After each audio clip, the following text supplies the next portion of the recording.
बागमती प्रदेशको राजधानी हेटौडामा महिला हिंसा रोक्ने र नारीको सम्मान सुनिश्चित गर्ने उद्देश्यसहित प्रदेश स्तरीय सम्मेलन आयोजना गरिएको छ। सम्मेलनमा सङ्घ, प्रदेश र स्थानीय तहबीच समन्वय र सहकार्य गरी लैङ्गिक हिंसा प्रतिकार्य संयन्त्र सुदृढ गर्ने विषयमा छलफल भएको छ।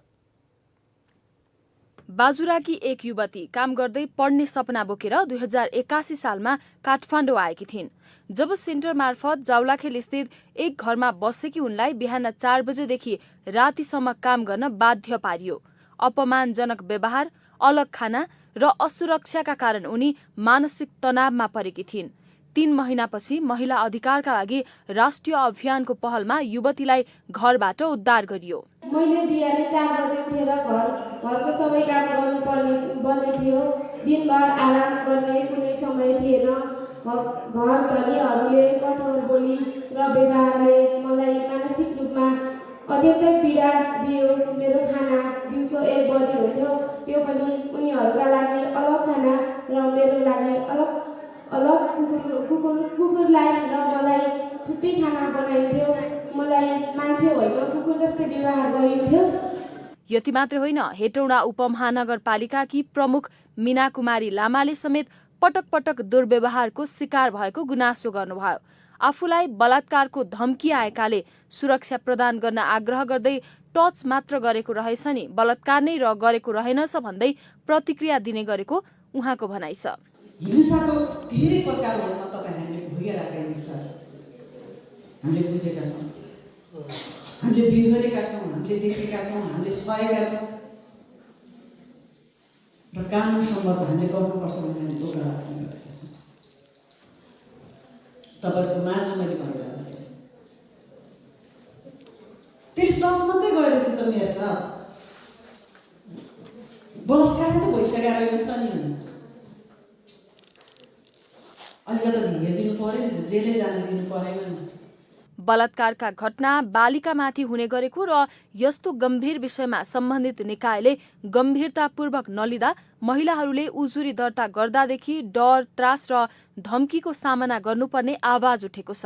हाम्रो संरचना यस्तो बनिसकेको छ कि राजनीतिक संरचना यस्तो बनिएको छ कि जसले गर्दा पीडितलाई झन् पीडा दिने काम भइरहेको छ र यो अवधिभरि चलखेल गर्ने अवधि राखेको हो कि जस्तो लाग्छ मलाई। एक त रेप केस भयो भनेर त्यसरी बोल्न सक्नु नै ठुलो कुरा हो। हाम्रो पालामा कसैले ब्याड टच गर्यो भने हामी आफै डराएर भन्न सक्दैनौँ कसैलाई। अब अहिलेको बच्चाहरू त्यतिको बोल्न सकेर भन्नु नै ठुलो कुरा भयो। अब त्यो बच्चीले बिचरा फेरि कहाँ भयो, के भयो, कसरी भयो, कुन कोठामा भयो भनेर दुनियाँ देवाना वडा अध्यक्षहरू पनि बोलाएर त्यस्तो मुचुका गर्न पाइएको छैन।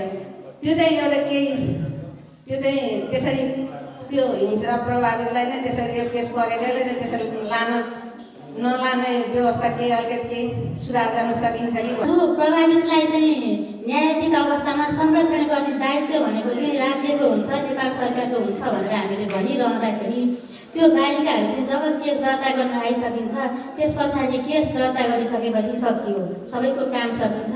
आज ऊ कहाँ जान्छ, ऊ के गर्छ, उसले के खान्छ, कुन अवस्था छ भन्ने पनि अवस्थाको पहिचानसम्म नपुगेको अवस्थाहरू चाहिँ धेरै चाहिँ हामीले भोगिरहेको छौँ।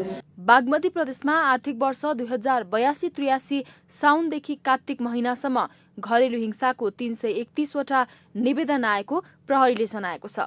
बाल यौन दुर्व्यवहार 16, बहुविवाह 13, बाल विवाह 1, जबरजस्ती करणी प्रयास 10, जबरजस्ती करणीको 73 वटा घटना दर्ता भएका छन्। लैङ्गिक हिंसा भइरहँदा विभिन्न कानुनी जटिलतासँगै डर, त्रास र धम्कीका कारण अदालतसम्म घटना पुग्न नसकेको सरकारवालाले नै स्वीकार छन्। नेपाल यथार्थ कुरा हो कि सबै हिंसाका घटनाहरू मुद्दा गर्ने भएका छैन।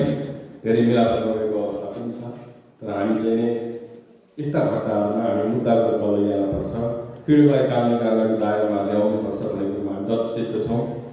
कसलाई दिउँ भनेर सोध्ने वातावरण जबसम्म हामीले इम्पावर गर्न सक्दैनौँ, लैङ्गिक समता र समानताको कुरा हामीले जगसम्म ग्रास रुट लेभलसम्म पुर्याउन सकेको कुरा चाहिँ मानिँदैन है। यो कुरा चाहिँ यो रिपोर्टिङको समय जुन छ उहाँ चाहिँ कुन समयमा आउनुहुन्छ त्यो समयदेखि लिएर जब एमसी सरकारको रजिस्टरमा जब चाहिँ केस एमसी हुन्छ त्यो अवधिदेखि लिएर यसको पुरा चाहिँ केसको सानो पार्न लागेर अन्तिम सर्व यहाँ जिल्ला उच्च बाटो पनि भएन भने सर्वोच्चसम्म पुग्ने दायित्व पनि नेपाल सरकारको छ।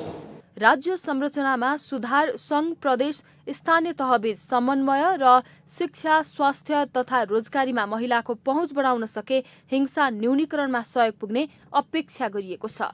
शिक्षामा सुधार गर्नुपर्छ, स्वास्थ्यमा सुधार गर्नुपर्छ, रोजगारी आय आर्जनमा सुधार गर्नुपर्छ, खानपिनमा सुधार गर्नुपर्छ, लडाई खडाइमा सुधार गर्नुपर्छ। हामीले मान्दै आएका धर्म संस्कृति संस्कारमा सुधार गर्नुपर्छ र महत्त्वपूर्ण कुरा त हाम्रो राज्यको संरचना विशेष गरेर कार्यपालिका न्यायपालिका व्यवस्थापकीय अङ्गहरूमा सुधार गर्नुपर्छ। महिला तथा बालबालिकाको सुरक्षा सुनिश्चित गर्न राज्यले तत्काल प्रभावकारी कदम चाल्नुपर्ने माग बढ्दै गएको छ। मकवानपुरबाट जमुना तामाङको रिपोर्ट।